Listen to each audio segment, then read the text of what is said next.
김지의 돌직구쇼에 오신 여러분 반갑습니다. 김지입니다. 저는 오늘도 이곳 광화문 청계광장에 나와 있습니다. 날씨가 당장이라도 눈이 내릴 것처럼 깜깜한 아침 날씨입니다. 기온도 매우 쌀쌀합니다. 옷 두툼하게 입고 나오시길 바라겠습니다. 혹여라도 눈이 내리게 되면 이 도로 위가 미끄러울 것으로 예상이 되고요. 이 도로가 얼어붙는 그 현상 요즘 참 무섭습니다. 주의하시길 바라겠습니다. 총선이 100일 앞으로 다가왔습니다. 안철수 전 대표가 오늘 아침 한 조간신문과 단독 인터뷰를 했습니다. 안철수 전 대표 설 전에 돌아온다라는 것을 시사하면서 문재인 정권, 현 정권을 매우 비판을 했습니다. 잠시 후에 오랜만에 정치에 복귀하는 안철수 전 대표의 단독 인터뷰 내용도 전해드리겠고요. 안철수 전 대표의 복귀를 시작으로 총선을 앞두고 이 정계의 어떤 지각 변동이 어마어마할 것으로 예상이 됩니다. 어떻게 지각 변동이 될지도 예측해 보겠습니다. 저는 비가 오나 눈이 오나 매일 아침 이곳에서 여러분을 기다리겠습니다. 김지의 돌직구쇼 지금 라이브로 시작합니다. 잠깐만요.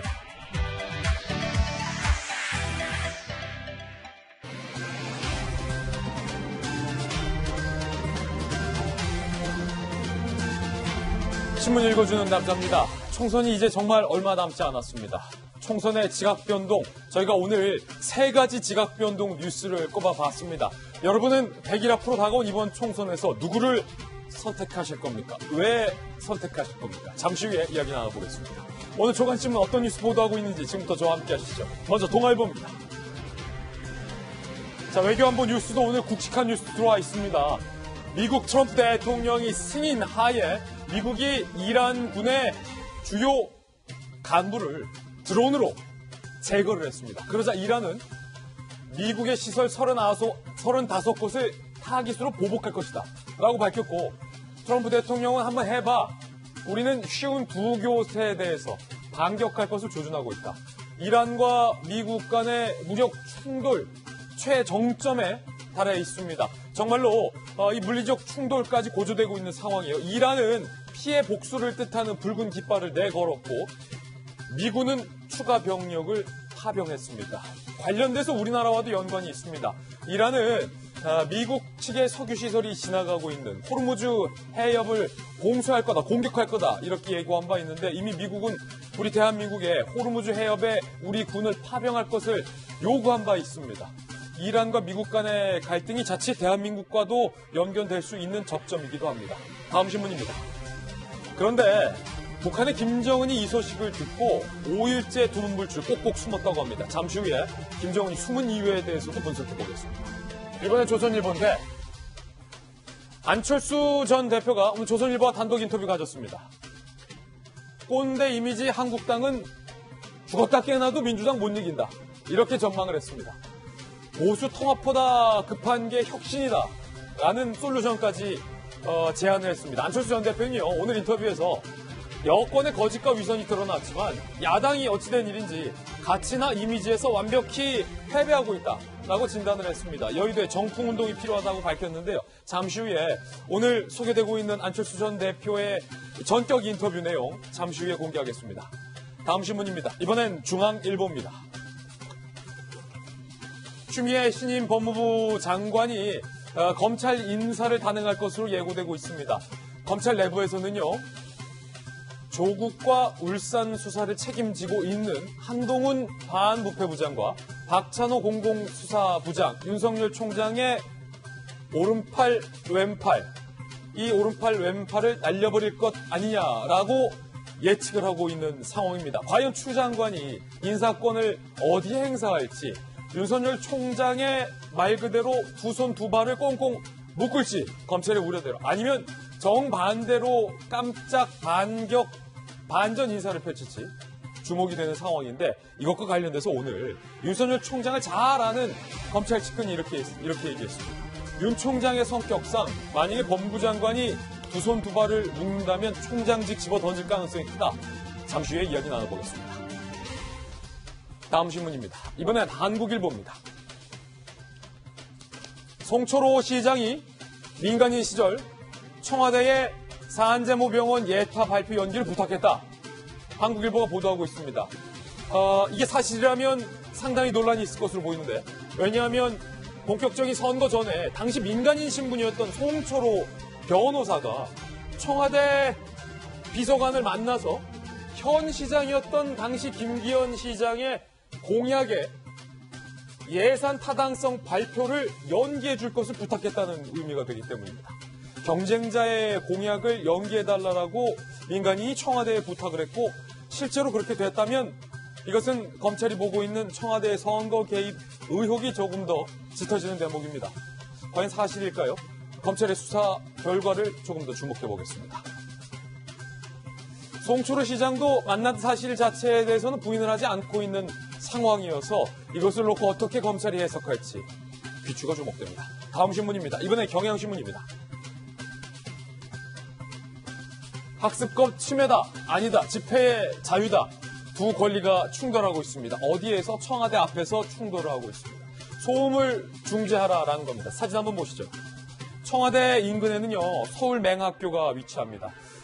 이 서울 맹학교는요, 앞이 보이지 않는 학생들이 다니고 있기 때문에 소리로서, 아주 민감한 소리로서 스스로 보행을 할 수 있는, 횡단보도도 건너고 학교 정문과 교실까지 찾아가는 훈련, 일종의 수업을 합니다. 소리에 의존해서. 그런데 청와대 인근에서 계속되고 있는 시위 집회 때문에 맹학교 학생들이 자칫 위험할 수 있는 상황까지 처해져서 이 맹학교 부모들이 시위를 하지 말 것을 요구하고 있습니다. 이에 반해서 시위를 하고 있는 시위대 측은요, 집회의 자유가 있다. 잘못한 건 청와대인데 왜 우리한테 뭐라고 하느냐 라고 반론을 하고 있는 상황입니다. 만만치 않은 주장입니다. 과연 이거 청와대가 어떻게 풀지 이 부분도 좀 주목해봐야 될 것 같습니다. 다음 신문입니다. 이번엔 경제지도 한번 보실까요? 한국경제, 줄여서 한경입니다. 지금은 국가 운명 걸린 대전환기다. 한국경제는 이렇게 진단을 했습니다. 한국경제 기자들하고요, 카이스트 연구진이 같이 기획을 한 기사입니다.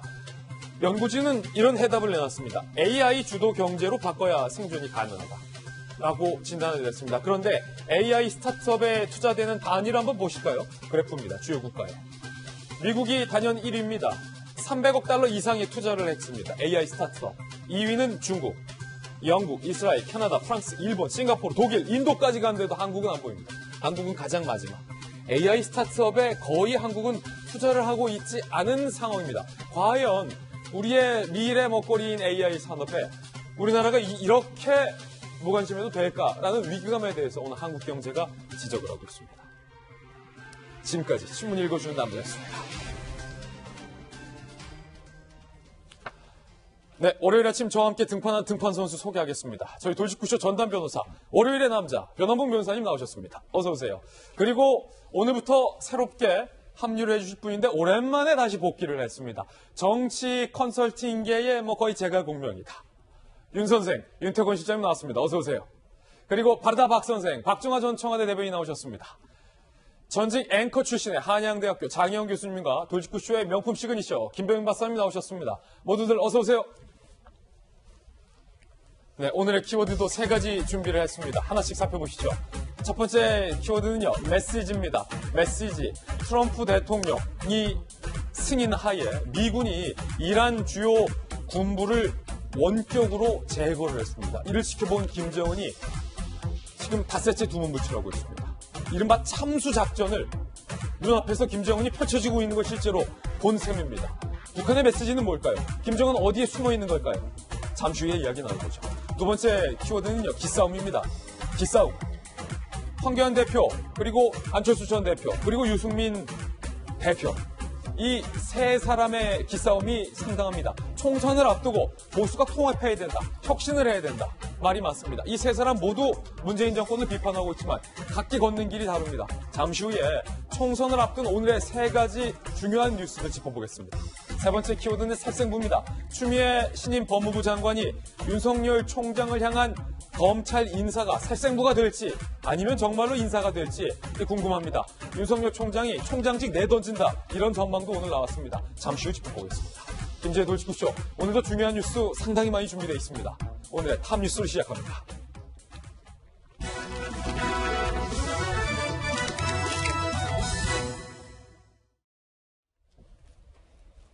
참수작전이라고 들어보셨습니까? 적국의 주요 군부 혹은 적국의 최고 지도자를 콕 집어서 드론으로 그만 제거하는 작전. 미군의 내로라 할 만한 참수작전입니다. 그게 이란에서 실제로 벌어졌습니다. 오늘의 탑뉴스입니다. 참수작전을 두 눈으로 정말로 눈앞에서 실제로 목격한 북한의 김정은이 닷새째 두문불출하고 있습니다. 일단은 미군이 이란의 주요 군부를 특정하여 제거한 그 드론 영상과 폭격 영상이 오늘 입수가 됐는데 그 영상부터 한번 보시고 이야기 나눠볼 텐데 김정은이 두 눈으로 목격한 똑같은 장면을 여러분께서는 지금 보시는 겁니다. 함께 보시죠. 자, 평온했던 이란의 군 시설의 한 건물에 미군의 드론이 떨어뜨린 포탄이 정말로 무참하게 저 시설을 그냥 짓밟고 이란군의 실세 중에 실세로 불리는 가셈 솔레이마니 사령관을 폭사시킨 미군의 드론 원정 참수작전 영상을 보신 겁니다. 지금 다 타버리고 불탄 잿더미밖에 남지 않았습니다. 자, 지금까지 역대 미국의 대통령은 이란군의 실세인 이 솔레이마니 사령관을 제거하느냐 마냐를 두고서 모든 대통령이 주저주저. 오바마 전 대통령도 주저주저. 그건 아니다. 그런데 트럼프 대통령은 전직 대통령과 다르게 미국 본토에서 원격으로 조종한 무인기 드론을 조종하여 이란군의 실세 사령관을 콕 집어서 제거하는 작전을 트럼프 대통령은 승인을 했다는 겁니다. 이란은요, 지금 충격에 빠졌고요. 이란과 우방 국가의 상태에 있는 북한의 김정은도 정말로 큰 충격에 빠진 것으로 분석이 되고 있습니다. 김정은이 이 영상을 똑같이 보고 닷새째 지금 두문불출하고 있는 상황입니다. 트럼프 대통령의 이야기도 오늘 저희가 준비해봤습니다. 목소리로 직접 한번 들어보시죠. Soleimani was plotting imminent and sinister attacks on American diplomats and military personnel, but we caught him in the act and terminated him. We took action last night to stop a war. We did not take action to start a war. 트럼프 대통령은 뭔가 기존의 대통령과는 문법이 다르다. 논리가 다르다. 오바마 전 대통령도 주저했던 참수작전을 가차없이 트럼프 대통령이 승인을 한 겁니다. 이 똑같은 영상을 북한의 김정은도 봤다는 겁니다. 북한 보란 듯 참수작전, 겁먹은 김정은. 지난 3일 미군은 시속 482km의 드론. 야, 얼마나 빠른 겁니까? 482km로 날아가면 눈에 잘 보이지도 않겠어요. 임기 표적 방식으로 이란 군부 실세 가셈 솔레이마니 사령관의 참수작전을 단행합니다. 임기 표적이라는 건 표적의 움직임, 실시간으로 감시해서 정확한 타이밍, 시점을 노려서 공격하는 일종의 핀셋 제거. 그러니까 참수작전의 주요 요체입니다. 김정은이 지난해 12월 31일 전원회의 참석 후 닷새째 두문불출하고 있습니다. 어딘가 숨었다는 거죠. 이기동 국가안보전략연구원 부원장은요, 김정은 입장에선 멘탈 쇼크, 그러니까 상당한 심리적 충격을 받았을 가능성이 크다라고 분석했고요. 조한범 연구원은요, 미국이 김정은의 동선도 손바닥 들여다보듯 한다는 뜻이기 때문에 김정은이 느끼는 공포감은 상당할 것이다. 그리고 전직 우리 통일부 관리도요, 당분간 김정은이 외부 활동을 자제할 가능성이 크다. 지하 벙커에 들어가 있을 가능성에 대해서 얘기하는데요. 과거 김정일은요, 미국의 2001년 아프가니스탄, 2003년 이라크 공격 당시 2개월 동안 공개 활동을 중단하고 벙커에 들어가 있었던 전력도 있습니다. 청와대 계시잖아요. 박정화 대변인. 네. 우리 청와대에도 그때는 김정일이었나요? 그렇죠. 김정은이었나요? 김정일 위원장 당시죠. 김정일 위원장의 주요 동선에 대해서도 우리 청와대도 다 압니까?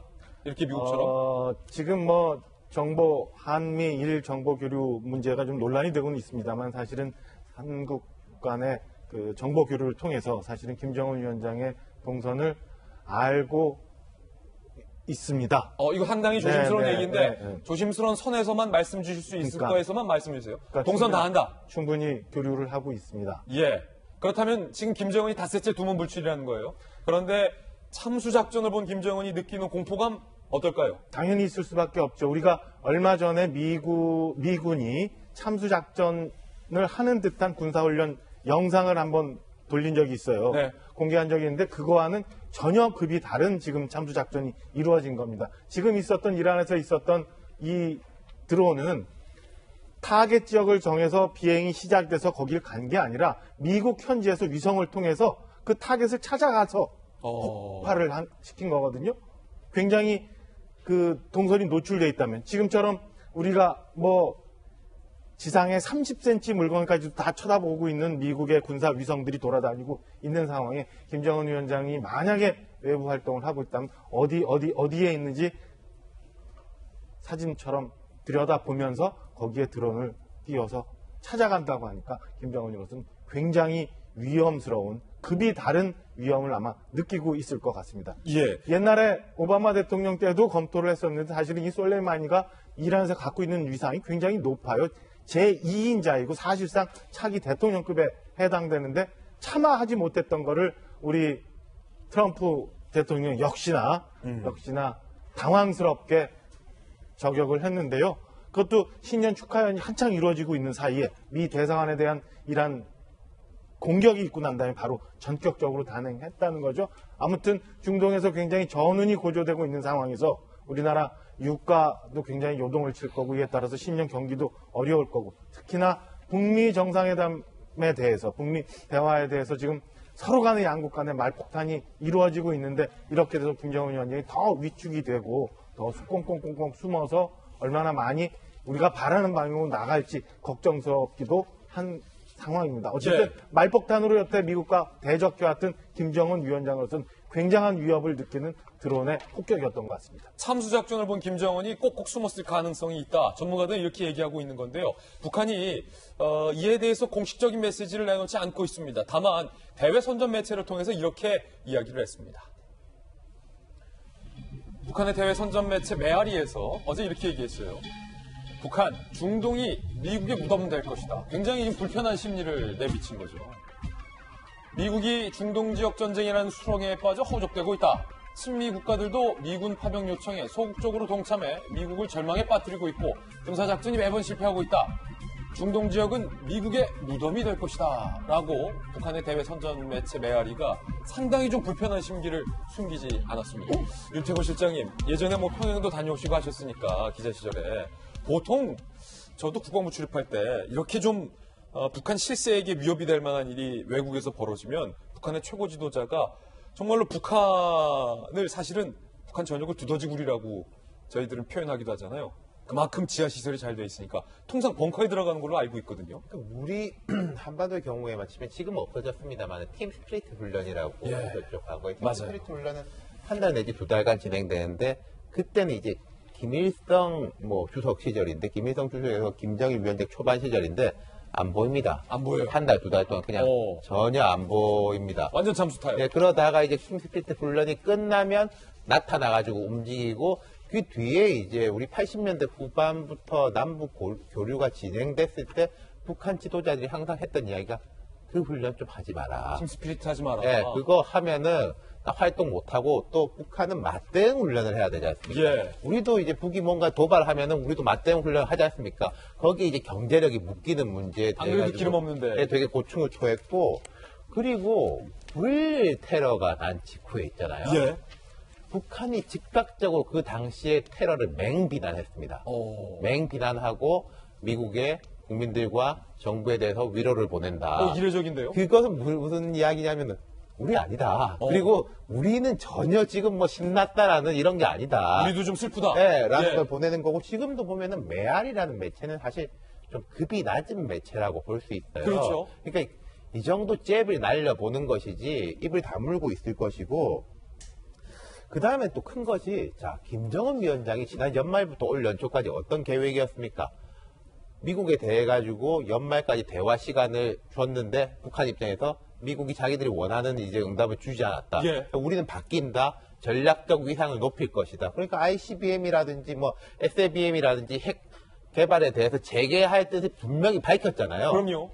근데 지금 이 상황에서 어떻게 할 거냐라는 거예요. 북한 입장에서는. 트럼프가 참수작전까지 보여줬다. 그렇죠. 여기서 우리가 어떻게 할 거냐. 그리고 트럼프 대통령이 계속 북한에 대해서는 나는 그래도 김정은 위원장 좋아한다. 우리는 사이 좋다라고 이렇게 계속 이런 시그널을 보내면서 이란에 대해서 이런 행동을 했는데 그럼 여기서 어느 박자에 어느 장단에 내가 춤을 춰야 될 것인가가 되게 고민스러울 거예요. 북한으로서는 지금 헷갈린다. 그렇죠. 당장 1주, 2주 이 사이에 만약에 북한이 자기들이 계획했던 대로 어떤 전략적 수위의 움직임, 미사일이라든지 핵에 대해서 했을 경우에 미국이 아니 우리는 너희들한테는 이란하고 다르다고 그렇게까지 말했는데 그런단 말이야? 라는 식으로 확 바뀔 수가 있는 거죠. 니들 이란이랑 똑같네? 이러면 이제 큰일 나는 그렇죠. 거죠. 그러니까 이게 중동이 어렵기 때문에 우리가 뭘 하더라도 미국은 더 머리가 아파질 것이고 반응을 못할 것이다가 아니라 중동이 이런 상황인데 우리가 자극하면은 더 안 좋은 식의 도발이 돌아올 수 있다. 이런 식의 판단을 하지 않을까 싶어요. 예. 첫 번째, 이 이례적인 참수작전이 단행됐기 때문에 워낙 글로벌 소식이긴 합니다만 첫 번째 뉴스로 전해드렸습니다. 이번에 저희가 준비한 두 번째 이슈입니다. 본격적으로 짚어보겠습니다. 제목을 이렇게 달아봤습니다. 통합이냐 혁신이냐 그것이 문제보다. 불붙은 야권의 재편 이렇게 붙여봤고 저희가 총선이 이제 100일밤밖에 남지 않았기 때문에 총선 뉴스 3가지를 오늘 선정을 해봤습니다. 출력물로 준비를 했는데 하나하나씩 짚어보면서 총선 과연 여러분은 누구를 찍으실 것인지 그 좀 힌트를 드려보도록 하겠습니다. 출력물로 만나보시죠. 총선 D-100 오늘의 핫3라고 준비했습니다. 첫 번째 뉴스입니다. 귀국 앞둔 안철수의 문 때리기. 안철수의 문 때리기. 오늘 조선일보에 안철수 전 대표의 단독 인터뷰가 상당히 많이 실렸습니다. 심도 깊은 인터뷰가 이루어졌는데 설 전에 빠르면 안철수 대표가 돌아온다는 겁니다. 안철수 전 대표가 돌아오는 게 큰 뉴스가 아니라 그가 돌아옴으로써 야권의 재편의 어떤 신호탄이 되기 때문이죠. 안철수 전 대표의 인터뷰 내용 하나씩 살펴보시죠. 먼저 이렇게 얘기했어요. 문정부 위기는 분열적 리더십과 이념에 찌든 낡은 정치 패러다임, 기득권 정치인들의 득세 때문이다. 상당히 막 공격적인 표현들을 많이 썼어요. 찌든 때, 막 낡은, 득세, 분열. 청산하려면 여의도 정풍운동이 필요하다라고 밝혔습니다. 그러면서 현 정부는 선거에 이기려는 이미지 조작에만 능하고 국민 세금으로 자기 편 먹어 살리기에만 관심이 있다. 문 정권의 무능과 낡은 사고로는 미래로 갈 수 없다라고 얘기를 했습니다.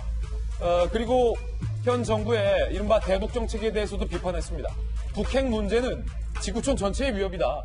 북한 눈치 살피고 일희일비해서는 대화 협상은커녕 중재자, 촉재자도 못한다. 북한 인권 비판도 아끼지 말아야 한다. 거의 뭐 현 정부의 사실은 아픈 부분에 대해서 안철수 전 대표가 뼈를 때렸습니다. 돌직구 날렸어요. 그리고 이른바 내로남불과 맹목적 지지를 향한 비판도 했는데요. 독일의 한 지식인이 그러더라. 정치인이 국민의 이익을 위해 싸우는 것이 정치인데 한국에서는 어찌된 일인지 국민이 정치인의 이익을 위해 싸운다고. 아무리 내가 지지하는 정치인이라도 잘못된 건 잘못된 것이다. 조국 전 장관의 일에 대해서 안철수 전 대표가 작심 쓴 소리를 한 거죠. 조국 지지자들을 향해서도 뭐 그러면 안 된다. 안철수 전 대표가 돌직구를 날린 겁니다. 자, 요 야당에 대한 이야기는 잠시 후에 이야기 나눠보겠습니다.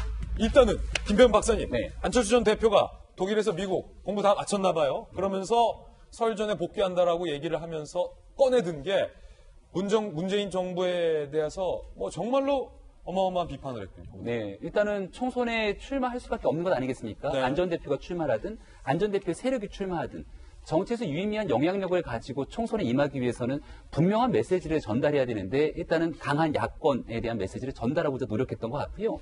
이 내용을 보니까 이 발언 비판의 수위 강도가 굉장히 셉니다. 예. 세금으로 자기 편 먹여 살리기. 어.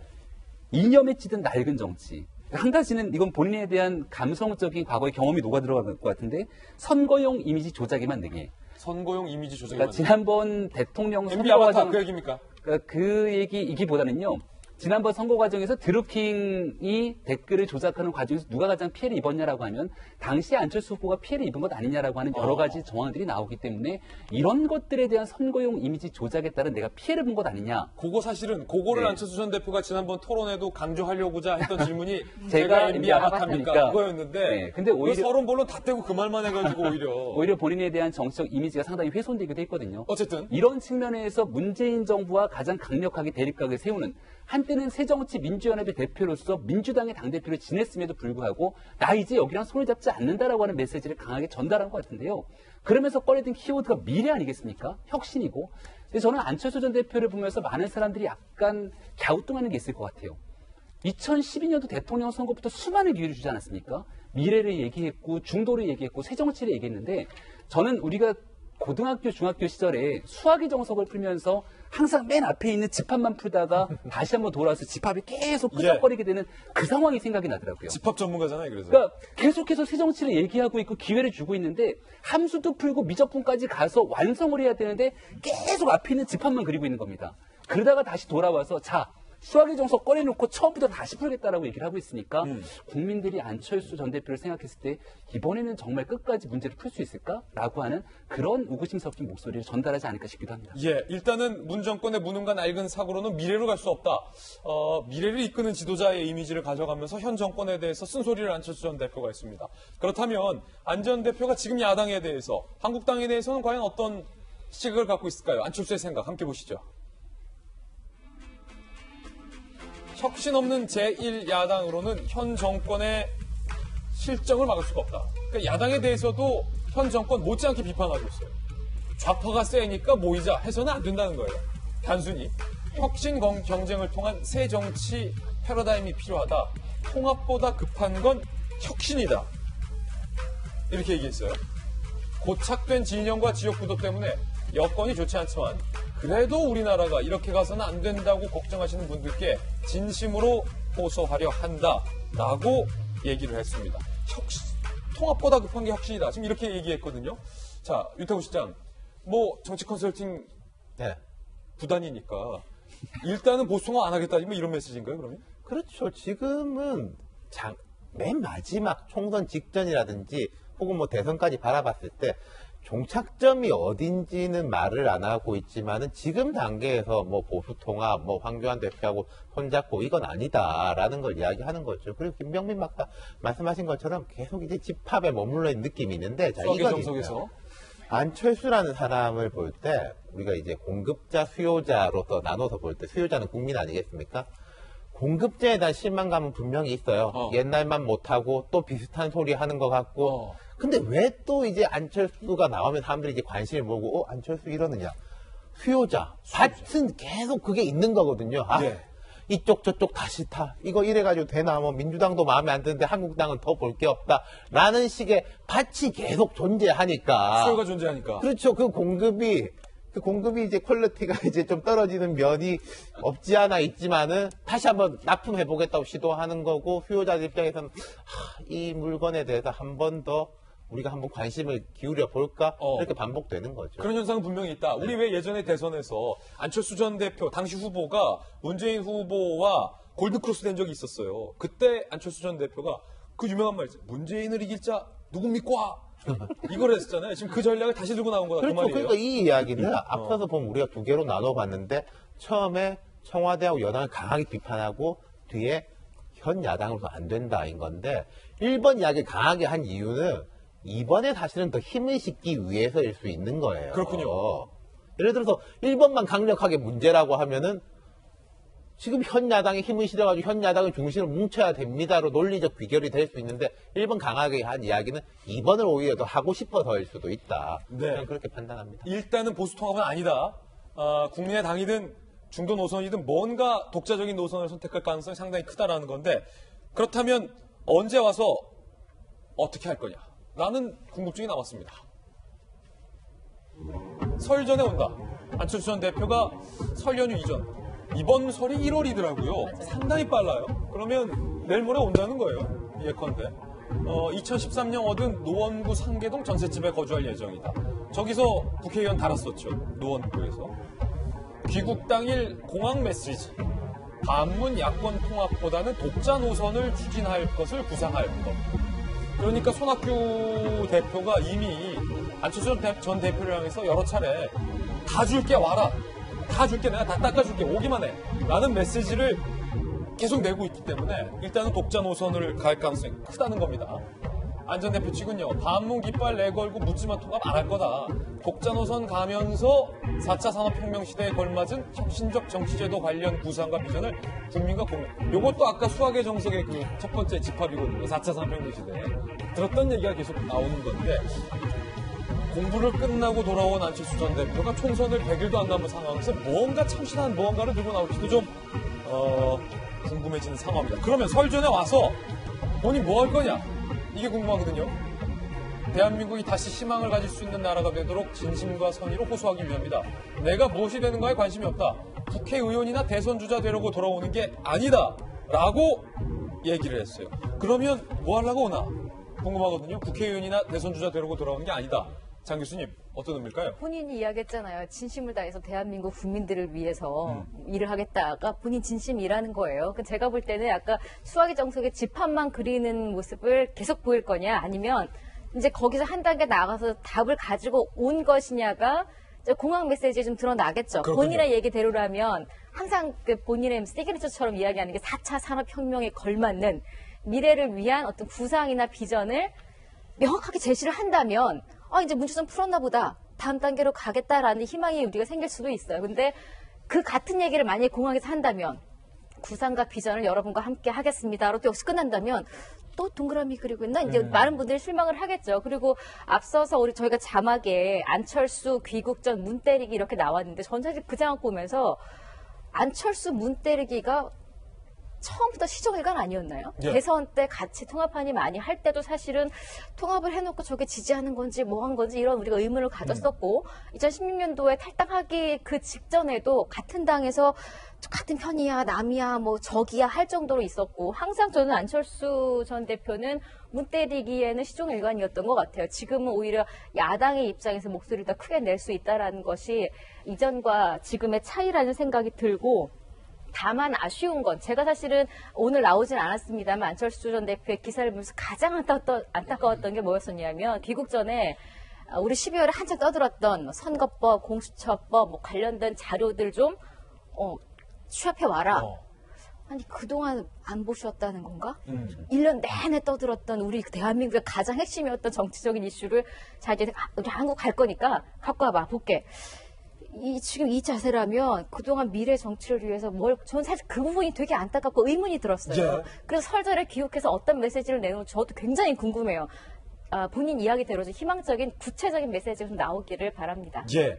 사실은 안철수 전 대표가 대단해서라기보다는 안 전 대표가 독자 노선의 당을 만들고 독자 후보를 낸다면 한국당, 새로운 보수당, 우리공화당, 안철수 후보, 민주당 후보, 정의당 후보 굉장히 선택지가 많아지기 때문에 이게 누구에게 유리하게 누구에게 불리하게 작용할까와 깊이 연관된 문제라서 상당히 복잡한 3차 함수쯤이 되는 아마 그런 방정식이 이번 선거에 적용이 될 가능성이 높아지는 대목입니다. 총선 100일을 앞두고 있는 3대 뉴스 함께하고 계십니다. 두 번째 뉴스 출력물로 만나보시죠. 저는 이거 뜯는 이 느낌과 소리가 참 좋은 것 같아요. 그래서 6년째 뜯고 있습니다. 두 번째 뉴스는 청바지 입고 간판 교체. 누가 청바지를 입었고 누가 간판을 교체한다는 걸까요? 일단 영상으로 만나보시죠. 하태경 최고께서 얼마 전에 150석 만들겠다 그러는데 저 사람이 평소에 뻥이 좀 셉니다. 저는 평소에 농담 같은 거 할 줄 모르는 사람입니다. 여러분 지금 8석을 80석 반드시 만들겠습니다. 여러분. 유승민 대표 기준 80석, 엉쟁이 하태경 기준 150석. 야권 빅뱅을 만들겠다. 야권의 새 판을 짜겠다. 보수를 완전히 새롭게 바꾸겠다. 이 창당 정신을 끝까지 가지고 있다. 자, 그러면서 창당식 때 청바지에 흰 티를 입은 모습도 좀 눈에 띄었습니다. 청바지에 흰 티. 그러니까 유승민 대표 같은 경우는 20년 만에 청바지를 꺼내 입었다고요. 항상 저도 이제 국방부 출입할 때 국방위 당시 상임위원장이었거든요. 그래서 그때만 해도 맨날 양복 바지였는데 청바지 입은 모습을 공개했습니다. 그 모습도 준비되면 함께 보시죠. 자, 뭐 낯익은 얼굴도 많이 보입니다. 관 기자, 지상욱 의원인가요? 뒤에 청바지 입은 모습도 보이고요. 유승민 의원도 현재 청바지를 입었고, 오신환 의원도 지금 청바지를 입은 모습.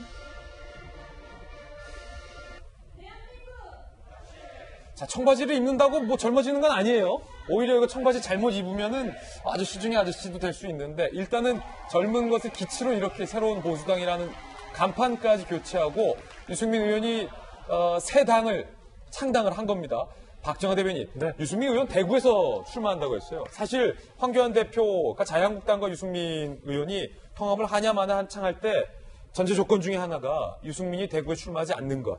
이게 한국당 측에서 내세웠던 조건이었거든요. 그렇죠. 근데 여전히 대구 동을린 현재 본인의 지역구에서 출마를 한다고 하고 있습니다. 그리고 새로운 보수당 입장에서는 대구가 가장 험지다라는 논리를 내세우고 있죠. 근데 최종적으로 근데 그게 대구 동을이 될지 아니면 또 다른 곳이 될지는 잘 모르겠어요. 지금 앞서서 우리가 안철수 전 대표 얘기했습니다만 안철수 대표의 귀국, 그 다음에 새로운 보수당이 어제 창당, 모두 다 자유한국당의 혁신 없는 자유한국당의 모습에서 그 공간이 생겼다고 저는 판단하고 있거든요. 자유한국당이 혁신을 못하고 있기 때문에 그 반작용으로 그- 이렇게 삐죽삐죽 나온다. 그 비어있는 공간을 보고는 안철수 대표도 귀국하는 거고 새로운 보수당도 자신 있게 저렇게 창당을 하고 있는 건데 글쎄요. 안철수 대표 우선은 뭐 혁신 없는 닥치고 통합은 안 된다고 얘기했지만 저는 지금 자유한국당이 굉장한 압박으로 작용할 거라고 보여지고 있고 새로운 보수당이 비록 8명밖에 안 되는 현역 의원으로 시작은 하고 있습니다만 명분상 국민들이 바라는 그러니까 지금 그 지난 대통령 탄핵 이후에 대선 패배, 지방선거 패배 이후 계속되어 오고 있는 이 보수의 몰락돼 있는 현실 속에서는 그래도 단순 저적석이 아니라 굉장한 명분을 갖고 예. 자유한국당에게 뭔가 압박을 가하고 있는 상황이라고 보여집니다. 저는 이 시점에서 새로운 보수당이나 안철수 전 대표가 어떤 주도적인 역할을 하는 것보다는 더 큰 그릇이라고 할 수 있는 자유한국당이 그리고 더 많은 영향을 미칠 수 있는 황교안 대표를 비롯한 자유한국당 지도부가 어떻게 저런 모습을 받아들이면서 총선에 임할 건가 그리고 국민들이 지금 현재 자유한국당이 어떤 주문을 하고 있는 건가를 되새겨 보면 지금 저런 울림들이 새로운 보수당의 창당, 안철수 대표의 귀국 이런 것들이 최종적으로 어떤 모습으로 결실을 맺을지를 판단한 바로미터가 되지 않을까 이런 추측을 해봅니다. 총선 D-100 3대 뉴스 함께하고 있습니다. 이번에 세 번째 변수이자 세 번째 뉴스입니다. 인재영입 물갈이 승부수. 민주당과 한국당은 이를 바라보는 시선이 복잡합니다. 먼저 황교안 대표의 목소리부터 들어볼 텐데요. 유승민 의원이든 안철수 전 대표든 다 통합하겠다. 황교안 대표 일단 이런 메시지 냈습니다. 들어보시죠. 통합을 위해서 저부터 앞장서겠습니다. 이제 금년 총선에서 수도권의 험지에 출마를 하겠습니다. 수도권의 험지로 나가서 여러분과 함께 싸워 이기겠습니다. 우리 당에 많은 중진분들 계시는데 이 중진분들께서도 함께 그 험한 길로 나가 주시면 좋겠습니다. 황교안 대표가 보수 통합의 필요성을 역설하면서 험지에 나가겠다라고 밝혔는데요. 험지 어디? 궁금합니다. 예컨대 험지보다 더 험지라고 한다면 종로와 구로울 두 가지로 현재 압축되고 있어요. 만약에 황 대표가 종로에 나간다면 이낙연 전 총리와 맞붙는 거예요. 정면 대결. 대선 전추전이라는 얘기가 나오고 있어요. 만약 구로울로 간다면 청와대의 윤건현 실장, 구로울의 안방마님, 안방 주인이 지금 방 내주었죠. 그렇기 때문에 윤건영 실장이 내려온다는 얘기가 많아요. 청와대를 상징하는 윤건영 총실장과 한판 승부하는 종로와 구로울 두 가지 방향이 나오고 있는데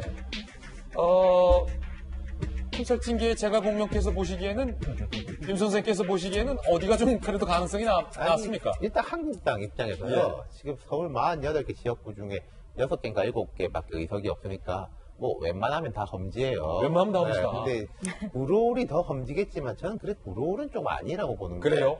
지역적으로 볼 때 서남부에 너무 위치 지어져 있고 그리고 윤건영 실장하고 황교안 대표가 붙는다면은 윤건영 실장 입장에서는 아주 땡큐죠. 자기의 오히려. 몸값을 바로 올릴 수 있는 홈그라운드에서 이렇게 싸우는 거니까 저건 이제 싸움이 이제 쉽다 어렵다의 차원이 아니라 거기에는 드리는 건 많은데 돌아올 건 별로 없다가 되는 것이고 그렇다면은 뭐 두 군데 중에서는 종로일 건데, 예. 근데 이런 이야기도 들려요. 아까 제가 말씀드린 게 41군데 정도가 험지라고 말씀드렸는데, 한국당 쪽에서 그 황 대표 가까운 사람들이 계산을 하고 있는 거 아니냐. 그 중에서도 좀 가능성이 높은 곳, 예. 조직이 좀 탄탄해가지고 황 대표가 갔을 때 이제 올라탈 수 있는 곳, 험지 중에서 이런 식으로. 근데 제가 생각할 때는 승수 효과. 그러니까 내가 이걸 하나를 갔을 때 옆 지역에 어느 쪽으로 영향을 미치고 전국적인 선거에 어떻게 영향을 크게 미칠 수 있을까를 보는 게 적절할 것 같아요. 그렇군요. 변호사 변호사님. 한편 민주당은요. 인재 영입에 지금 계속 순항을 하고 있어요. 1호, 2호, 3호 모두 다 좋은 평가를 받고 있고 인재 영입 4호로 소병철 전 고검찰 그러니까 검찰 출신을 영입을 했단 말이에요. 반대급부로 한국당의 인재 영입은 지금 어떻게 되고 있습니까? 상당히 좀 질이 멸렬한 상황이죠. 굉장히 좀 2016년 총선을 기준으로 보게 되면 그 당시 이제 민주당에서 인재 영입했던 분들은 거의 다 공천을 받아서 배지를 다셨거나 배지를 낙마하셨던 분들도 현재 뭐 공공기관에 어디 뭐 장으로 가 계시거나 어느 정도 보장이 돼 있어요. 근데 2010년 한국당, 그 당시 새누리당에서 인재 영입한 사람들은 공천도 제대로 못 받은 사람들이 상당히 많았었고 별로 대우가 없어요. 그러니까 적어도 누가 인재 영입을 하느냐가 상당히 중요한 요소가 되는데 지금은 황교안 당대표가 직접 영입하지 않는 한 공천조차도 장담할 수 없는 상황인데 그렇군요. 공수표만 남발되는 상황이겠죠. 그러니까 정말 너가 사인만 해라 100주스표를 주겠다라는 게 아니라 자신의 공천도 책임지차 지지 못하는 상황에서 인재 영입을 한다고 해봤자 전혀 되는 상황이 아니거든요. 그러니까 한국당에서 어느 중진위원이라든가 인재 영입위원장이 우리 당이 영입을 하겠다 들어와라 하더라도 간다고 해서 그냥 기자회견 한 번 하고 정론에서 발표하면 끝나는 거 아니냐. 공천이 확보되는 것도 아니고 낙마했을 때 어디 갈 수 있는 것도 아니고 근데 내가 왜 희생을 해야 되느냐라고 하다 보니까 인재가 늦어지는 거죠. 그렇다고 황교안 대표가 누군가를 만나서 공천을 드릴 테니까 와라 그럴 수 있는 상황도 아니고 그러다 보니까 인재 영입에 있어서 어떤 새로운 바람도 주지 못하고 있고 확답을 주니까 중량 가면 인사들도 내가 거기서 뭐하러 들러리스로 가야 되느냐 그러다 보니까 계속 좀 지지멸렬하는 상황입니다. 그렇군요. 민주당의 인재 영입 인사를 보면 첫 번째는 이 장애를 갖고 있는 여성, 두 번째는 20대 남자, 이 남자, 세 번째는 군 인사, 네 번째는 검찰 인사. 상당히 광폭 인사라는 평가도 있죠. 예, 사실 1호, 2호 때만 하더라도 역시나 감성적에 치중한 거 아니냐 이런 식으로 어떻게 뭐 하겠다는 거냐라는 비판이 많았는데 3호, 4호를 보게 되면서 우리는 감성에만 치중하는 것이 아니라 정책이라든가 안보 여러 분야에서 전문적으로 영입을 하고 있다는 인상을 확 주고 있거든요. 그런 면에서는 상당히 좀 빠른 것 같아요. 그러다 보니까 계속 반대적으로 다른 당들의 인재 영입이 상당히 질이 멸렬하고 뭘 하고 있느냐 그 밥에 그 나물 아니냐. 새로운 보수당 간판은 바꾸냈지만 사람은 그대로 한국당도 니네 당명 바꾼다 하더라도 결국 그 밥에 그 나물 아니겠느냐 그런 비난을 피할 수는 없을 것 같습니다. 그렇군요. 변한봉 변호사님의 정말로 뭔가 안타까움이 느껴지는 돌직구까지 들어봤습니다. 네, 이번엔 저희가 준비한 세 번째 뉴스입니다. 조국 일가 줄줄이 법정이라는 제목인데요. 일단은 조국 전 장관 부부가 아들의 조지 워싱턴 대에 시험을 대신해서 쳐줬다라는 것과 관련해서 조지 워싱턴 대가 진상조사에 들어갔습니다. 이미 상당한 어떤 국제적 망신의 무대로 들어가고 있는 겁니다. 조지 워싱턴 대가 이 문제를 심각하게 생각했다. 한국의 법무장관을 지냈던 부부가 우리 조지 워싱턴 대의 학생의 본인 아들의 시험을 대신 쳐줬대. 있을 수 있어? 미국 조지 워싱턴 대 학계가 지금 술렁이고 있다는 겁니다. 이거 망신이에요. 명문대잖아요. 조지 워싱턴 대. 그러니까 한국에서 법무부 장관 부부가 아들 시험 대신 쳐줬다고 진상조사 들어간다는 게 이게 이거 국가적인 이미지가 어떡할 겁니까? 예? 조국 부부 아들 미 조지 워싱턴 대 온라인 대리시험 의혹과 관련돼서 일단은 미국 조지 워싱턴 대의 입장부터 좀 살펴보자고요. 팀 토드 미 조지 워싱턴 대 엘리엇 스쿨 학사자문국장은요 이렇게 얘기했습니다. 부모의 대리시험은 명백한 부정행위다. 한국 검찰이 증거를 공유한다면 우리 쪽도 진상조사할 것이다. 미 조지 워싱턴 대 교칙은요. 타인의 협업 도움은 부정행위다. 치팅, 커닝이라는 겁니다. 그러면서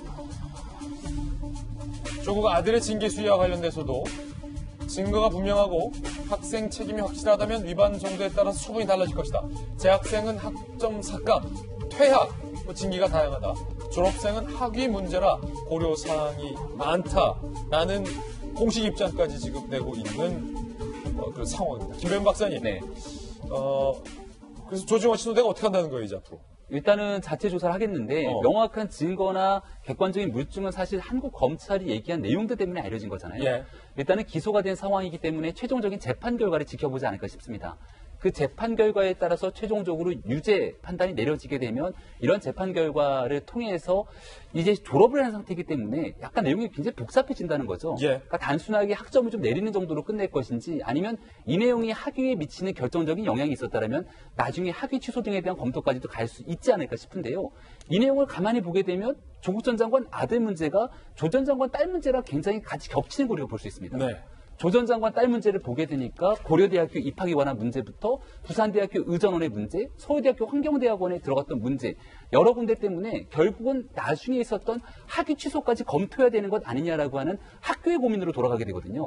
학교 입장에서야 사실 시험을 치르는데 이런 얘기 하지 말라고 공지했고 상식적으로 자 준비됐어 하고 부모가 같이 1번부터 5번까지 5번, 6번에서 10번까지 나눠갖고 문제 풀어서 전송하는 대한민국의 서울대학교 교수님의 도움이 있었을 일이라고는 조지 워싱턴대도 상상도 못했을 것 아니겠습니까? 그리고 고려대학교라든지 부산대 의전원 입장에서도 설마 부산대 의전원 입학할 때 올 표창장이 우리가 기생충에서 보는 것처럼 이렇게 오리고 조작해서 냈을 거라고 상상하기는 굉장히 어려웠을 거라고 봅니다. 다시 원점으로 돌아가 보면 결국은 조국 전 장관 부부 일가가 저질렀던 수많은 일들 때문에 대한민국에 있는 대학들의 엄청난 고민 그리고 우리 대한민국에 있는 수많은 학부모들과 학생들에게 야 이런 방식으로까지 불공정할 수 있어라고 하는 공정의 문제에 대한 불신을 심어주게 됐고 이젠 그게 대한민국을 떠나서 미국까지 넘어가게 됐으니까 조국 전 장관 부부의 일 때문에 도대체 어디까지 이 일이 일파만파 커지는지 통탄스러운 일이 아닐까 싶습니다. 아니 이 조지 워싱턴대가 진상조사할 수도 있다라는 뉴스가 알려지니까 장희영 교수님 예. 조국 장관 지지자들이 저 조지 워싱턴대도 적폐다라는 비판도 지금 온라인에서 보인다고 해요. 조지 워싱턴대도 적폐. 이거 적폐는 영어로 뭡니까? 아니, 그런 조지 워싱턴대에서 지금 정당하게 하고 있는 것까지 뭐 부정행위한 거에 대해서 뭐라고 하는 게 적폐가 되면 적폐가 아닐 일이 어딨겠습니까? 오히려 적폐라는 단어와 정의라는 단어가 지금 섞여 있는 오히려 반대가 되고 있는 상황이라서 거기에 대한 해명보다는 사실 조지 워싱턴대 입장에서도 지금 아까 나라망신이라는 단어가 있었는데 제가 좀 민망할 정도거든요. 오픈북 지지하는 자들은 오픈북이니까 어떤 자라든 참고도 된다라는 논리로 좀 맞서는 것 같긴 한데 유시민 작가 그랬잖아요. 오픈북 맞아요. 시험이니까 부모가 대신 쳐도 대준다. 그건 말도 안 되는 거죠. 어떤 예. 자료든 참고하라는 것이 아마 그 서울대 법학과 교수의 머릿속에 있는 지식을 참고했다라고 이렇게 변명할지는 모르겠는데 그러면 저희 담당 교수님 찾아가가지고 교수님 머릿속에 있는 그 지식 자료 좀 주세요. 이렇게 시험 보는 거랑 뭐가 달라요. 예. 그리고 당연히 시험이라는 건 내가 공부를 잘했냐 안 했냐 그거를 테스트하는 거기 때문에 아주 일방적인 상식으로 이건 부정행위죠. 근데 부정행위에 대해서 오히려 차라리 뭐 이 부분에 대해서 그냥 깜찍하다 정도. 예를 들어 이거를 갑자기 정치적인 이슈에 끌어들여서 이 자체가 문제다라고 하는 것은 납득이 가능할 수는 있겠습니다만 부정행위 자체가 별일 아니다라는 식으로 치부하는 것은 오히려 지지를 하려던 세력들마저도 갸우뚱하게 만드는 일이고 제가 근데 볼 때 이거는 큰 이슈라기보다는 너무 작은 이슈여서 사실 제가 민망한 거예요. 그러니까 사실 큰 이슈에 대해서 비판을 할 때는 당당하게 비판이라도 막 멋있게 하겠는데 지금 이 부분은 좀 민망하잖아요. 뭐 예컨대 드러난 대한민국의 자체가. 민주주의나 뭐 이런 거대 감론에 대해서 미국 조지 워싱턴대가 뭐 이렇게 한다면 우리도 당당한데 시험 부정시험. 시험 대신 쳐줬다. 이거 갖고 지금 그 이렇게 오픈북인데 연루되는 아버지가 게. 그것도 우리나라 국립대학교 관련 전공자가 봐줬다라는 것 자체가 알려지는 것이 뭐 그냥 부모도 아니고 사실 이 자체가 좀 부끄러울 만큼 저는 그런 이슈라서요. 여기에 대해서 뭐 지지자들이 적폐라 하니 어쩌니 여기에 대한 것까지 언급할 필요성은 못 느낍니다. 조지 워싱턴대가 진상조사하는 건 뭐 당연한 권리다. 그 다른 학생들이 의무다. 얼마나, 그리고 다른 학생들이 피해를 보고 있는 거잖아요. 누군가가 상대적으로 A+를 맞게 되면 그 A로 밀리는 사람이 있는 거고 B로 밀리는 사람이 그렇죠. 있듯이 그 아들이 몇 학점을 맞았는지는 모르겠습니다만 이건 상대적인 피해자가 있는 것이라서 학교 입장에서는 진상조사 하는 게 너무나 또 지극히 당연한 거죠. 이게 참 흥미로운 게 유시민 이사장이 나서서 뭔가의 논리를 만듭니다. 그리고 홍익표 대변인도 비슷한 말 했죠. 부모가 애들 숙제 봐주는 것 같고 뭐 그러냐. 그러면 지지자들이 이제 조지 워싱턴대 또 적폐로 공격을 하는 이 이상한 패턴이 지금 이 대리시험 의혹에서 보이고 있단 말이죠. 유시민 이사장 얘기가 나와서 말인데 한솥밥을 먹던 전직 당 의장이 한솥밥을 먹었던 유시민 작가에 대해서 작심 비판을 내놔서 오늘 조간신문이 주목하고 있습니다. 함께 보시죠. 바로 이 부분인데요. 지난 방송 토론에서 유시민 작가가 이렇게 발언을 했나 봐요. 2004년 국보법 폐지 등 개혁 입법 추진할 때 한나라당이 육탄 저지에서 실패했다라고 발언을 한 바 있습니다. 그런데 전 열린우리당 의장 출신인 이부영 자유언론실천재단 이사장이 이렇게 페이스북에 유시민 작가는 거짓말을 하고 있다 작심 비판했어요. 유시민, 과오를 인정하지 않고 완전히 거짓 주장을 하고 있다. 바로잡아야 한다. 역사 조작 용서 안 된다. 한나라당은 국회 점거하지도 않았다. 여당이 여야 합의를 파기한 탓이다. 당시 유시민 등 강경파의 저지로 국가안보법 개정 여야 합의가 무산된 바 있다. 그 뻔히 알면서 유시민 작가가 지금 거짓말하고 있다라고 작심 비판을 했습니다. 윤태곤 실장님께서 좀 잘 아시죠? 이부영 전 의장. 네, 제가 저 때 기자였는데요. 네네. 이제 뭐 유시민과 이부영의 갈등을 떠나서 그때 큰 틀에서 보자면은 이제 열린우리당이 다수당이었고 한나라당이 사실은 괴멸적 위기에 처했다가 박근혜 전 대표를 통해 가지고 상당히 선전을 한 그런 상황이었죠. 그렇군요. 또 국회 내에는 민주노동당도 열석으로 있었고 진보세가 강한 시절이었는데 그러니까 여당 내에서 이제 국가보안법을 완전 폐지하자는 쪽하고 그래도 이제 한국당을 이제 좀 끌어들일 수 있을 것 같으니까 독도 조항을 이제 없애는 쪽으로 이름을 이제 좀 바꾸고 그렇게 해서 존치하자는 쪽 갈려 있고 조금 주류 나이가 많다든지 정치 경험이 있는 분들은 아무래도 좀 개정 쪽 또 한국당이 좀 그때는 한나라당이죠. 퇴로를 열어주자라는 쪽이었고 좀 강경파 초선 의원들 또 바깥에 이제 시민단체하고 연결된 분들은 이 기회가 우리가 좋은 기회인데 놓치면 안 된다. 폐지 쪽으로 밀어붙일 때였는데 뭔가 지금의 국회 상황과 상당히 좀 유사한. 근데 이제 그 당시에 점점 한나라당은 뭉치고 열린우리당하고 이제 여권은 점점 이 양쪽이 이제 막 엇갈리다가 결국은 다 안 돼 버렸죠. 예. 그까지는 맞고 거기에 대한 해석에서 그 유시민 지금 이사장 같은 경우에 그때 이제 여당의 갈등에 대해서 조금 언급하지 않고 야당이 막무가내로 나가가지고 결국 안 됐다라는 것이고 이부영 의장은 우리가 갈라져 있었잖냐라고 말한 것이니까요. 이 부분은 뭐 사실관계에 대해서라면은 이게 유시민 때문이다, 이부영 때문이다 이런 거가 아니라 전체적인 틀에서는 좀 이부영 의장 쪽의 말씀이 저는 맞다고 생각을 합니다. 그렇군요. 다시 조국 전 장관 이야기로 돌아가서 조국 전 장관의 일가에 대한 재판이 이번 주에 줄줄이 예정이 돼 있군요. 함께 보시죠. 먼저 오늘 사모펀드 의혹과 관련돼서 조국 조카 재판이 있고요. 내일 교사 채용비리 혐의, 그러니까 조국 전 장관 동생이 돈 받고 브로커한테 돈 받고 교사 채용한 거, 그 혐의로 재판.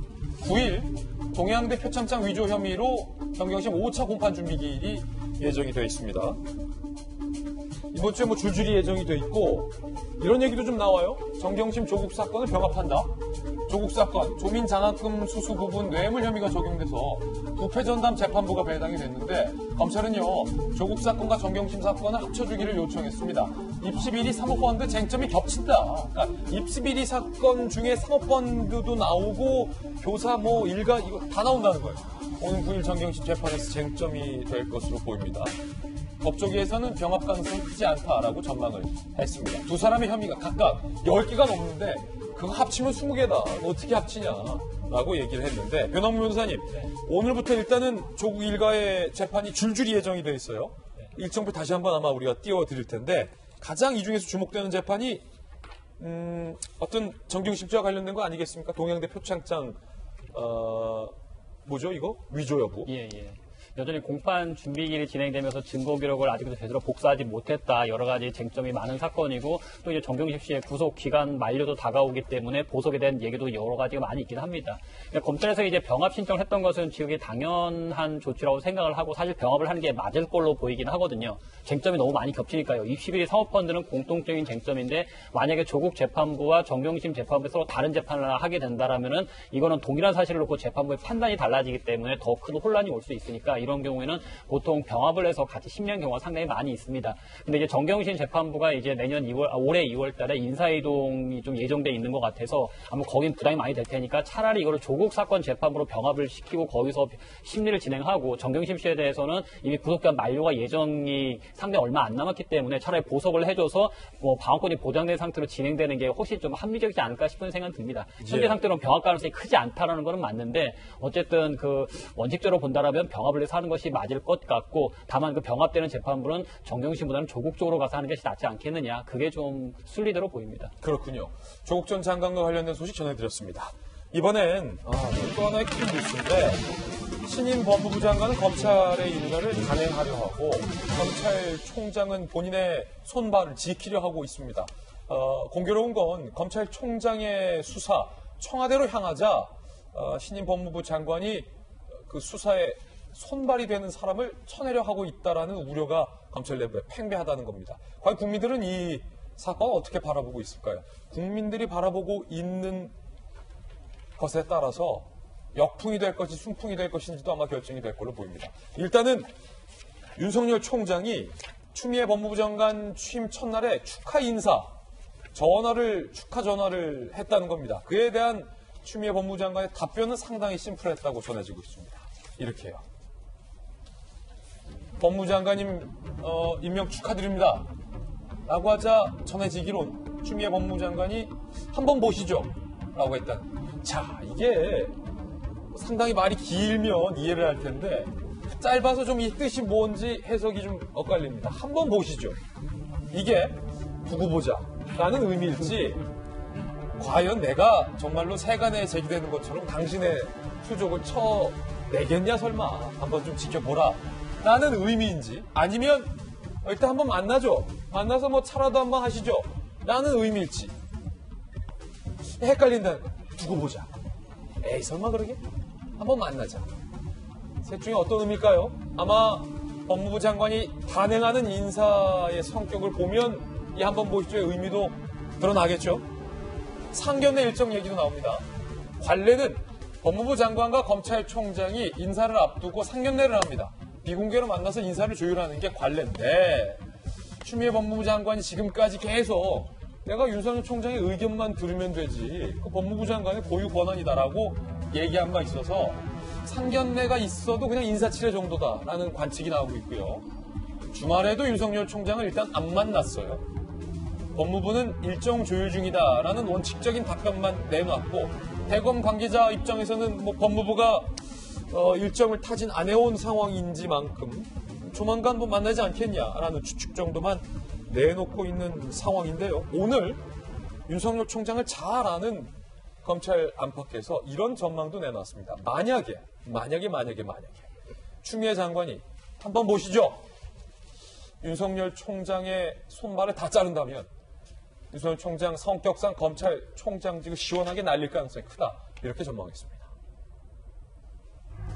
보스 기질이 있는 윤석열, 검사장 출신의 변호사가 손발이 잘리는 수모를 겪게 된다면 에이, 검찰총장 뭐 안 해. 별거라고. 안 해. 덮어. 스스로 자리를 내던질 가능성이 있다.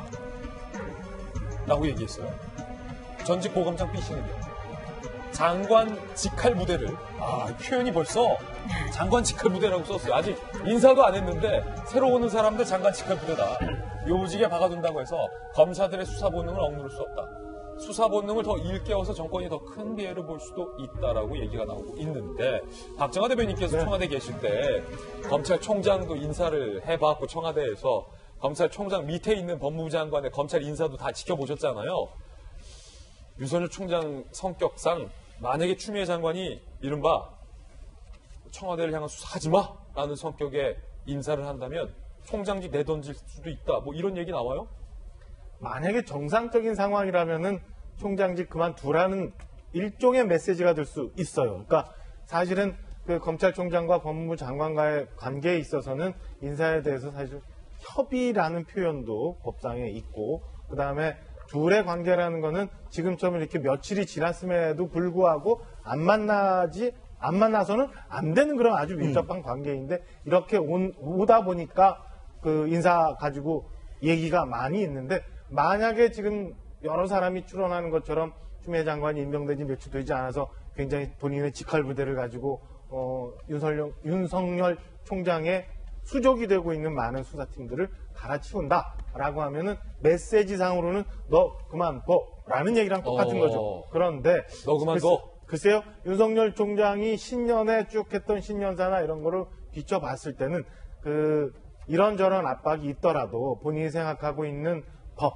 본인이 생각하고 있는 그 검찰의 기능, 본인이 생각하고 있는 정의, 뭐 이런 것들을 찾아서 지금 이루어지고 있는 수사 이런 것들을 본인의 소신에 따라서 계속 진행하면서 자리를 유지하고 있지 않을까라는 추측을 이제 조심스럽게는 해봅니다. 차라리 나를 직접 쳐내라. 나를 그렇죠. 그러니까 그러려면 대통령의 인사권이잖아요. 이런 메시지 직접 나서라. 하지 말고 나는 정말 정해진 상황에 따라서 하고 임무를 수행하고 있으니까 하려면 나를 쳐내라라는 자세로 오히려 임무에 그러니까 그 검찰총장직에 무언의 저항이죠. 임하지 저거를 한다고 나 싫어라고 하면서 그만두지는 않을 것 같다라는 생각이 들고요. 지금까지 쭉 온 거 보면은 사실은 윤석열 총장도 몇 가지 민정수석실 관련한 수사에 대해서 굉장히 빨리 달려오고 있었지만 문재인 대통령과 추미애 장관도 장관이 임명되고 청문회 거치고 그다음에 인사를 준비하는 과정에서도 굉장히 빨리 달려온 양쪽 진영 간의 시간과의 싸움을 했었던 것 같아요. 그러니까 이 시간과의 싸움이 어떤 결과로 나올지는 좀 봐야 되겠습니다만은 제가 볼 때는 일반 국민들이 볼 때는 정부 여당에서는 계속 검찰 개혁이라고 얘기는 하고 있습니다만 이런 인사권을 통해서 검찰의 장악력을 높이려 하는 의도 아닌가라는 의심을 자꾸 해볼 수밖에 없는 상황입니다. 이번 검찰 인사를 앞두고 진중권 교수도 이 논란에 등판했습니다. 참전했습니다. 이렇게 얘기했습니다. 진중권 전 교수가 교수직 집어던지고 나서 요즘 사안에 대해서 본인의 소신 발언하고 있는데 이렇게 얘기했어요. 추미애 장관을 통한 친문 세력의 검찰 길들이기 시나리오가 본격 시작됐다. 윤석열 총장이 수적됐던 검사들부터 내칠 것이다. 그러면서 검찰 인사를 위해서 경찰 내사자로 검증한 게 최강욱 비서관이다. 도둑이 자기를 수사하는 검사를 감찰하는 꼴이다. 라고 얘기했어요. 최강욱 비서관을 지칭하면서 도둑이다. 그러면서 자기를 수사하는 검사를 감찰하는 거. 왜냐하면 최강욱 비서관 같은 경우는 조국 전 장관의 이른바 입시 비리에 깊숙이 연루가 돼 있다는 의혹을 받고 있는 청와대 공식기관 비서관이잖아요. 그러면서 최강욱 비서관이 검찰 인사를 검증하고 있기 때문에 도둑이 검사를 감찰하는 꼴이다 라고 작심 비판을 하고 있는 상황이다. 윤태호 실장님, 윤 선생님, 지금 진중권 교수까지 지금 참전을 했어요. 이 판이 커졌는데 과연 추미애 법무부 장관이 한번 보시죠 이랬단 말이에요. 정말 검찰 내부에서 우려하는 것처럼 그렇게 뻔하게 그래도 추미애가 당대표 여기서 한번 보시고는 한번 만나자. 그걸로 해석하는 게 맞는 것 같고요. 한번 뜻이 맞다. 그 문장 자체에 대해서는 그 뒤에 이제 인사를 어떻게 할까에 대해서는 참 복잡하고 이제 해석들도 엇갈리고 어떻게 될까인데 자, 몇 가지로 나눠볼 수 있죠. 예컨대 검찰하고 조용히 잘 지내십시오. 라고 한다면은 문재인 대통령이 추미애 장관을 발탁해서 임명했을 것이냐? 그건 아니겠죠. 그건 아닐 거다. 추미애 장관이라는 사람을 시킨 이유는 좀 강하게 그립을 잡아라라는 것인데, 근데 이제 두 가지가 다 있는 거예요. 추미애 장관이 이야기했던 민주적 통제권을 발휘해야 된다. 이거에 대해서 부정할 수 있는 사람은 아무도 없습니다. 하지만은 검찰이 이른바 살아있는 권력에 대해서 수사를 하는 걸 방해하는 식으로 보인다면은 과거의 비판에 맞이 않았던 또 검찰 개혁을 해야 된다는 첫 번째 이유는 권력 앞에서 약했기 때문에 검찰 개혁을 한다는 건데 그게 그 앞뒤가 말이 안 맞아지는 거잖아요. 역풍 와요. 뻔하게 하면 그렇죠. 역풍 온다. 또 이제 그게 또 제가 가치의 측면뿐만 아니라 실리적인 현실적인 측면에서 접근했을 때도 이제 서울 민심 있고 또 총선 있고 또 뭐 안철수 귀국하고 막 이런 파등에 역풍 불 수 있는 거죠. 그런 것까지 계산을 다 안 할 수는 없기 때문에 저도 이제 되게 조심스럽습니다만은 윤 총장이나 검찰이 껄끄럽기는 껄끄러운 인사이되 완전히 이걸 확 뒤집었다라고 말하기에는 좀 애매한 수준 정도로 애매모호하게 인사가 단행되지 않을까. 손발을 묶는 게 아니라 뭐 손가락 3개만 좀 묶는다. 애매하게 볼 수 있는 그런 식의 예측해보자면요. 그렇군요. 윤 선생의 예측률이 상당히 높거든요. 어떻게 될지 좀 한번 지켜보시죠. 진중권 교수 얘기 나온 김에 진 교수가 이번에는 이종걸 의원이랑도 좀 설전을 벌이고 있어요. 이종걸 의원이 지난 2일에 진중권 교수를 향해서 이렇게 비판을 했거든요. 진중권, 입진보에서 입보수로 변신했다. 이게 참, 뭐, 좋은 표현은 아닌데, 입으로만 떠든 진보다라는 거죠. 입진보에서 그것도 이제 입보수로 됐다라고 비판을 하자, 진중권 교수가 이렇게 대받아쳤습니다. 2012년에 문재인 대통령을 흔든 것 잘한다. 그때의 기회주의적 행태가 아직도 기억된다라고 얘기를 했어요. 그러자 이종걸 의원이 어제 나와 문재인 대통령 간의 이간질 의도, 나는 그 후 까방권을 받았다. 이것도 좀 좋은 표현은 아닌데 까임 방지권이라는 걸 받았다. 이종걸 의원이. 이렇게 얘기하자 진중권 교수가 정신 사납게 하지 말고 옆으로 빠져라. 이종걸 의원에게 깃털도 안 되니까 정신 사납게 하지 말고 옆으로 빠져 있어. 왜 그래? 2012년 문재인 대통령이 심하게 흔들어서 친구들이 설마 그거 잊었겠냐라고 지금 얘기를 하고 있는데 이거 잘 알잖아요. 2012년에 뭔 일이 있었던 거예요? 이종걸 의원이 당시 문재인 대통령 반대했어요? 대선 후보로? 그러니까 이종걸 의원은 전통적인 비문 출신 의원이잖아요. 예. 문재인 대통령이 대권 주자일 때도 마찬가지고 문재인 대통령이 당대표로서 지도부에 있었을 때 굉장히 많이 흔들었던 전력들이 존재하고 있습니다. 그 당시엔 특히 문재인 대통령이 당대표로 있을 경우에 비문들이 하도 흔들어서 결국 당이 쪼개지니 많이 하고 있었던 상황에 당대표 불신임 등에 대한 여러 가지 얘기들이 나왔던 상황이기도 하거든요. 그런 측면에서 바라보면은 이종걸 의원은 과거의 비주류로서 지금 현재 문재인 대통령과 한 배를 타고 있는 모습이 굉장히 좀 어색할 수 있는 상황이겠죠. 그때 격하게 반대했었다. 예, 그런데 언젠가부터 조국 전 장관 사태가 불거졌을 때 이종걸 의원이 마이크를 세게 잡고 이야기를 하기 시작했는데 이렇게 거세게 조국 전 장관 수호에 나섰던 이유가 결국은 비문 진영임에도 불구하고 본인 스스로가 조금 더 강경 메시지를 발언함으로 인해서 다음번 총선에 공천받으려고 하는 거 아니야? 라고 하는 세간의 비판까지 있었던 상황입니다. 그런 측면이 있기 때문에 진중권 교수 같은 경우는 친문 진영에 대해서 거센 비판을 하고 있는데 여기다가 세게 메시지를 전달하니까 자꾸 과거 얘기를 끄집어내면서 당신 그런 사람이잖아. 지금 와서 얘기하지 말고 좀 뒤로 빠져라는 얘기를 하게 되는 상황인 것 같은데요. 저는 이 메시지를 전달하는 과정에서는 메시지의 일관성이 상당히 중요합니다. 예. 그런 측면에서 진중권 교수가 얘기하고 있는 메시지의 일관성은 분명하거든요. 모두까지.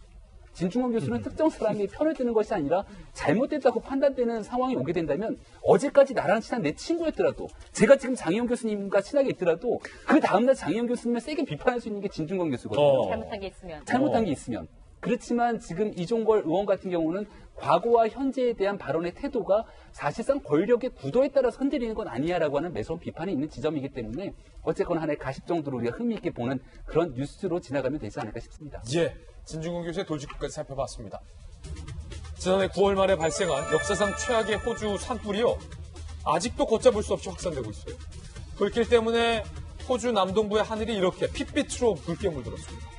일부 지역에서는 국가 비상사태가 선포됐고요. 떠날 수 있으면 떠나라. 긴급 대피령까지 현재 내려졌습니다. 기온이 40도 이상으로 치솟는 폭염과 강풍이 더해지며 진화의 어려움을 겪고 있는 상황. 와, 지금 불길이요. 공포영화가 또 같다는 얘기가 호주 내에서도 나오고 있습니다.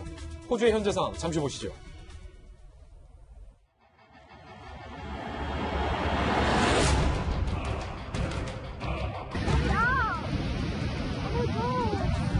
It's like something out of a horror movie. I've never seen anything like it. The end of mum and dad. It's kind of just, it is just really scary. It's just terrifying. 북쪽으로 한 멜번에서 한 3시간 떨어진 데 그쪽이 지금 심각한 거거든요. 거기서 나오는 연기 때문에 도시 전역이 뿌예요. 그래서 잘 안 보이는 상황. We cannot guarantee your safety at present under the conditions that we have now.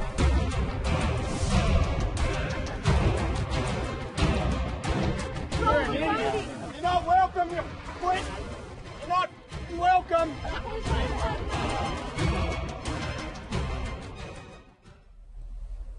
네, 현지 경찰이 주민들을 향해 지역을 떠나라는 대피령까지 내릴 정도예요. 호주 정부는 예비군 3,000명을 동원해 의용 소방대를 도울 것을 지시하며 국가적 조치에 나서는 모양새지만 사태를 이 지경까지 만든 정부에 대한 국민들의 불만이 거셉니다. 이 난리 속에도 호주 총리는 하와이로 휴가를 다녀오고 시드니에서는 새해 불꽃 축제가 열리기도 했는데 세계 각지에서 위로와 도움의 손길을 보내고 있는 가운데 호주 산불이 더 이상의 피해 없이 하루빨리 진압되기를 바라겠습니다. 화면 보셨듯이 야 이게 참 변함옥 변호사님 하늘이 이렇게 핏빛으로 물든 거는 저는 처음 봤거든요. 얼마 전에 저는 강원 고성에서 산불 크게 있어서 그 김진희 간다 때문에 취재도 갔는데 아직까지도 그 이재민들의 어떤 집이 제대로 지금 복구가 안 돼 있는 걸 제가 직접 취재하기도 했는데 지금 강원 고성의 큰 산불보다 정말로 한 몇십 배는 더 큰 규모의 지금 호주의 산불인 거잖아요. 그렇죠. 이 정도. 다른 언론사의 위성 사진 나왔던 걸 봤었는데 남반구의 푸른 불빛에서 호주 쪽만 아주 그냥 빨갛게 표시가 돼 있었고 아이고. 또 대기오염실도 보면 호주가 상당히 공기가 좋은데 산불 지역 인근으로는 아주 미세먼지가 상당히 심각한 상황이더라고요. 그렇군요. 대기오염도 상당히 좋지 않은 이렇게 상황. 빨개요 지금 하늘이. 그러니까 그러다 보니까 정말로 아주 심각한 상황이었던 것 같은데 근데 그쪽에서도 정치인들은 어디 가나 좀 어쩔 수는 없는 것 같아요. 우리도 예. 정치인들이 뒤늦게 어디 뭐 외유 갔다가 가서 산 찍으러 갔다가 혼나고 했었는데 호주 총리도 그런 모습을 겪는 거 보니까 어느 나라든 정치인의 수준은 참 떨어진 것 같습니다. 모쪼록 좀 잘 복구가 되고 피해민들을 위해서 조금 더 빨리 좀 조속히 처리가 됐으면 하는 바람이 드네요. 이제 세 번째 아플 소식 만나보시죠. 지난 4일 오전 전남 여수시 소호항 부근 도로에서 2명이 탄 1톤 화물 트럭이 반대 방향에서 오던 차량을 피하려다가 3m 아래 바다로 추락하는 사고가 발생했습니다. 3m 아래로. 그런데 때마침 차를 타고 지나가다가 사고 현장을 목격한 김진운 씨. 진운 씨는 추락한 차량을 보자마자 주저하지 않고 바다에 뛰어들었다고 해요.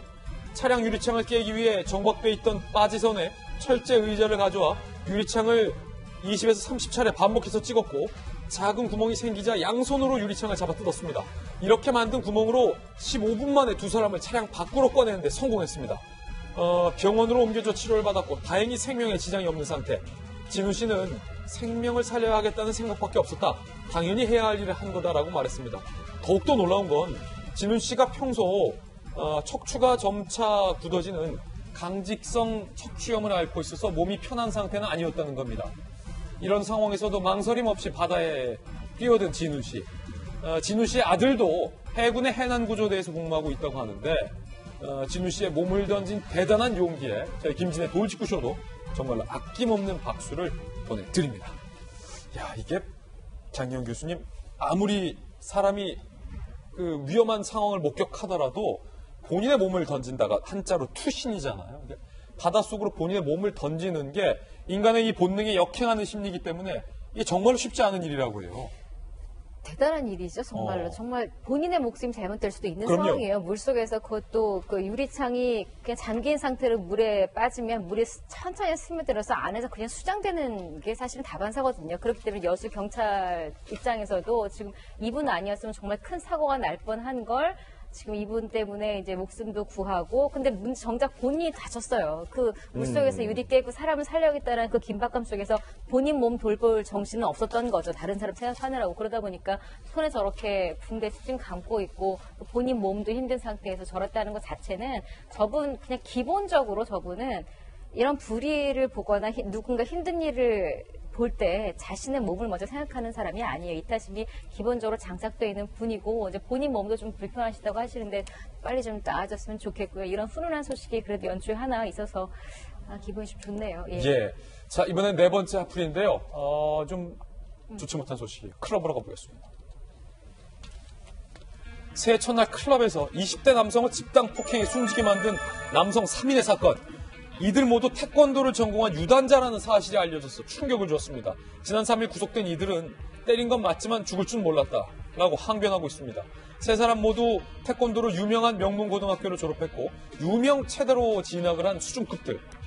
특히 한 명은 국가대표 선발 예선전에서 1위에 오른 유망주.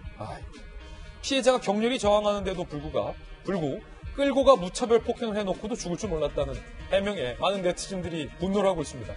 부검 결과 피해자의 부상 정도는 가해자들의 진술보다 더 심각한 상태. 게다가 피해자는 자신의 여자친구에게 접근하는 가해자들을 막으려다가 폭행을 당한 것으로 알려져서 안타까움을 더하고 있습니다. 결국 사망까지. 여자친구는 가해자들을 성추행 혐의로 추가 고소하겠다는 입장도 밝혔습니다. 가해자들은 검사 출신 변호사까지 선임해 방어에 나섰다고 하는데 이들의 모습 잠시 보시죠. 3명이서 집단 폭행한 사실 맞습니까? 왜 도망가셨어요? 미안한 마음 없으세요? 죄책감 없으세요? 아니 정말 이러면 안 되죠. 저도 태권도 유단자입니다. 검은 띠 4단인데 태권도를 할 때 배우는 게 태권도잖아요. 뒤에 이 도라는 게 붙는 이유는 단순히 격투 기술을 하는 게 아니라 일본의 가르데가 다른다는 거예요. 무도를 연습함으로써 마음을 수련하라는 의미에서 태권도인데 어디 태권도를 배운 사람들이 이렇게 남자친구가 있는 여성에게 추근대고 이를 저지하는 남성을 폭행해서 사망에 이르게 합니까? 이거는 엄하게 뭐 검사 출신 변호사 할아버지가 온다 하더라도 이건 엄하게 정죄해야 될 것 같아요, 임변 박사님. 좀 심각한 상황일 수밖에 없는데요. 일단은 자신의 여자친구를 보호하기 위해서 할 수밖에 없었던 저 남성의 심리 상태는 어떠했을까라는 생각이 듭니다. 하지만 무력하게 여기 이제 체육을 오랫동안 했던 무도인들이 저렇게 본인들이 배웠던 그 능력을 바탕으로 폭력적인 행위를 어느 정도 수준이 아니라 완전히 사람을 사망에 이를 정도로 저렇게 했다라는 건 뭐 용납할 수가 없는 행동이고요. 그럼요. 김진 기자가 얘기했던 것처럼 태권도의 유단자고 저도 어려서 유도를 오랜 기간 배웠었는데요. 그 당시에 운동을 하게 되면 이 운동을 바탕으로 누군가에게 행하는 행위가 상대방이 심각하게 이 목숨을 앗아갈 수도 있을 행동이기 때문에 거기에 대한 조심을 가르치는 게 가장 기본적인 도리입니다. 그리고 단순하게 운동을 했던 것이 아니라 국가대표로 선발되기 위한 여러 가지 과정들까지 거쳤던 이런 상황들을 보게 된다면 본인들 스스로가 자신들이 배웠던 무도에 대한 기본적인 관념, 개념조차 없는 것이고 지금 단순하게 사망에 이르게 된 경위뿐만이 아니라 여성에 대한 추행 등에 대한 여러 가지 내용들까지 같이 이 수사 상황은 지켜볼 수밖에 없는 것이거든요. 예. 검찰개혁 얘기하는데 이런 일 정말 사회적으로 씻을 수 없는 사건들이 나올 때마다 검찰 출신 변호사들 이런 얘기가 나오는 것부터 고쳐야 되는 게 사실 저는 검찰개혁의 핵심이 아닐까라는 생각이 듭니다. 예, 저희들은 60초 광고 후에 돌아오겠습니다. 잠시 후에 뵙죠. 자, 지금 저희 김진의 돌직구쇼를 유튜브로 생방송으로 보시는 분도 상당히 많이 계신데 유튜브 김진의 돌직구쇼 더 재밌게 볼 수 있는 방법은 TV로 돌직구쇼를 보시면서 유튜브 댓글로서 또 함께 동시에 참여를 해주시면 더 보는 재미가 2배가 된다라고 어떤 분이 그러시더라고요. 저희가 새해부터 저희 김진의 돌직구쇼에 많은 사랑을 보내주신 분들에게 보답드리고자 김진의 돌직구쇼, 채널A 김진의 돌직구쇼라는 유튜브 독립 채널을 독립을 해서 운영을 하기로 결정을 했습니다. 유튜브에서 채널A 김진의 돌직구쇼를 검색하시고 좋아요와 구독, 알림 설정 부탁드리겠습니다. 시청자 여러분께서 주신 사랑에 보답하는 컨텐츠들 유튜브에도 더 많이 저희들이 올리도록 하겠습니다. 구독 부탁드립니다. 자, 오늘 저희가 준비한 소식 다 전해드렸고요. 저희 내일 아침 9시 15분에 풍성한 소식으로 인사드리겠습니다. 오늘 하루는 분명 어제보다 나을 겁니다. 좋은 하루 되십시오. 고맙습니다.